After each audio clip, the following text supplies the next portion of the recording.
Revenge films. My name is Rose. I'm a vocational school student and I live with my mother. My father died 2 years ago. This day was the 3rd anniversary of his death. My relatives came from far and wide to celebrate the anniversary of my father's death, but it was my aunt's daughter, and I really didn't want Nancy, who was older than me, to come. Nancy was a very flamboyant person, always making fun of me, calling me lame, ugly, etc. I was very relieved when she got married and moved far away, but since we are relatives, I have to see her during these big family events. Hi, is Rose here? Oh no, she got here. Nancy came dressed extremely flamboyantly. I questioned her common sense. Where is Aunt? You didn't come with her? My mom has to run some errands, so I think she'll come over later. Okay. As I was talking to her, a child came running into the bedroom at a very fast pace. Mary's getting older now, isn't she? The child running around the room was my niece, Nancy's child. She is still in elementary school, but she is very cheeky, probably because of her mother's personality. Last year, when she came with my aunt, my niece entered the room without permission, made a mess as much as she could, and took some of my pretty things. My aunt has always been kind, and I like her, but I just don't like this mother and daughter. Rose, I'm thirsty. I need a drink. Oh, yes. I'll give you orange juice then. Well, I'll put up with that, so give it to me now. Like this, her attitude is cheeky. Where is your husband? He said he had work to do, so I don't know. Anyway, I'm tired, so I'm going to rest. Oh, yeah, you can sit down. Nancy's husband is named Tom, and he is a solid man who works for a large company. I thought Nancy would act a little more mature if he came with her, but neither he nor my aunt were there, and I was very disappointed. It was still early, so I started organizing my room. Suddenly, Mary said, That's a cool watch. Give it to me. My dad would get mad if I touched his watch, but it wouldn't be a problem if I touched Rose's watch, would it? Then she pointed to the watch that was carefully displayed on a shelf. Huh? Oh, sorry. I can't give you this watch. It's a very important watch. Give it to me! Sorry, I can't really give you this one. When I say no, my niece said, Just lend it to me! Then she took the watch from the shelf and ran out of the room. Oh, wait a minute! That's a real no-no! As I hurriedly chased after Mary, and she threw the watch into the garden pond. I hurriedly picked up the watch from the pond, but it was a non-waterproof watch, so it stopped working. No way! Idiot! Because you didn't give me the watch fast enough, suck on that! Then, Mary went away with a laugh. I was so shocked that I immediately explained the situation to Mary's mother, Nancy. However, Nancy responded with some outrageous words. Don't overreact with one watch. It was a child mischief, and it's the job of adults to forgive them. She's in elementary school right now? Even if she's a child, she can at least distinguish between right and wrong. Besides, when I appraised this watch, it's worth more than $50,000. To begin with, the watch was the only one of its kind in the world, and it was very important. $50,000?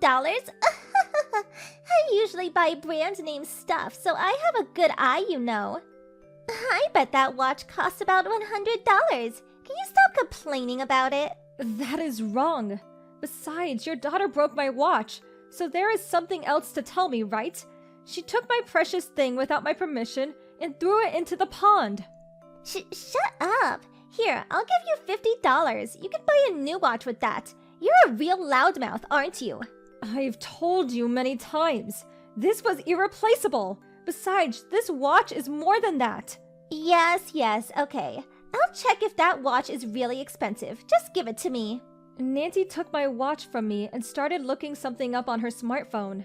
This will clarify if it's true or not. I thought she had submitted a request to an appraiser, but she was in a good mood and just looking at her phone. Then my aunt arrived there. Rose, it's been a long time. Aunt, long time no see. How have you been? What's that? Why is that watch soaking wet? It's not waterproof, is it? When I tried to tell my aunt what happened, Nancy pushed me. Hey, listen, Mom. Rose wants me to pay for this old beat-up watch because it's expensive. Just because Mary got it a little wet. Don't you think that's terrible? I didn't say that. In the first place, Mary took the watch from my room and threw it into the pond. And yet neither of them apologized to me. My aunt, who had heard our exchange, said in a snarling, quiet voice, Nancy, is it true what Rose is saying?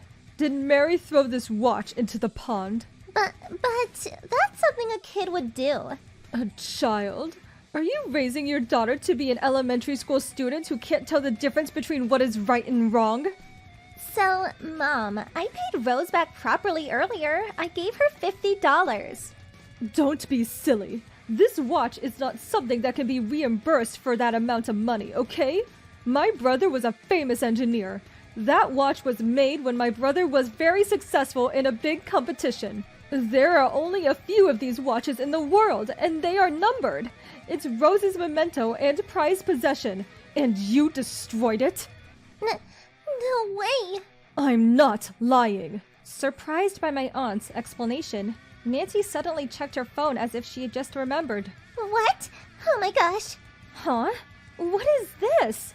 You said you were going to send it for evaluation. Why are you putting it up for auction? Nancy was auctioning off my father's watch. Even though the contents stated that the watch had been immersed in water and would not run, collectors were bidding tremendously high for the limited edition model. Cancel it right now. It's been bid so high, you know. It's already broken and you don't want it. I'll take it for you. You don't want a watch that works anymore. The watch was bidding high, and Nancy was selfish in her desire for money. But my aunt said, "Enough, you idiot!" and quickly took Nancy's phone to cancel the auction. Hey, I was going to get a lot of money. This is Rose's. There is no way you can have it. That's enough. Nancy was about to say, If this money comes in, even the debt... From behind her suddenly, What debt are you talking about? Oh my gosh, Tom! No, it's nothing. Nancy panicked, but my aunt and Tom forced her into another room. And they also took my niece, Mary, who broke the watch. The four of them went to the room farthest from the living room, but Nancy and Mary's cries were very loud and echoed throughout the house. When they were finished talking, Tom said to me, I'm very sorry, Rose. I'll send your watch to a trusted technician for repair and promise to restore it to its original condition. I'll pay the compensation too. I'm sorry you had a bad experience. I'm so sorry. I feel very bad too. I'm sorry. Mary, who must have been thoroughly scolded by both of them, turned red, looked sad, and cried. I'm so sorry. Nancy, looking as lifeless as an old woman, said, I'm sorry. After that, everyone came together, and the third anniversary of my father's death was successfully completed.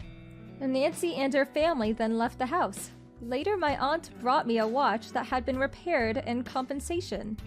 My aunt told me that since then, Nancy has had her credit cards and cash taken away, and all her brand name clothes and other items sold. There was a talk of divorce, but Nancy managed to avoid it by crying to her husband.